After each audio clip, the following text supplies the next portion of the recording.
रुपेश मारणे 9 महिने फरार होता. इतके दिवस आपण शोध घेत होतो. रुपेश मारणे काही पुण्याच्या आसपासच होता का, असं काही आहे का? आता त्याला आपल्याला माहिती मिळाली, आपले सर्व टीम्स त्याच्यावर वर्कआउट करत होत्या. आपल्याला माहिती मिळाल्यानंतर आपण तो ट्रॅप लावला. ट्रॅपमध्ये त्याला अटक केलेला आहे. आता तो कुठे होता एवढ्या दिवस, कुणाकडे होता, याची सर्व चौकशी तपासात नंतर निष्पन्न होईल. त्याच्यासोबत बाब्या पवार नावाचा आरोपी, त्याचा काय शोध आहे सर? त्यातला बाब्या पवार आहे की शिळीमकर नावाचे एक आरोपी, अजूनही 2 याच्यामध्ये आरोपी वॉन्टेड आहेत. त्याच्यावर सुद्धा पोलिसांचं वर्कआउट सुरू आहे. ती सुद्धा आरोपी लवकरच पोलिसांच्या ताब्यात येतील.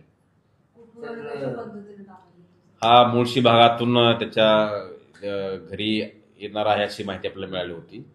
त्या मुळशीच्या त्याच्या गावातून त्याला ताब्यात घेण्यात आलेलं आहे.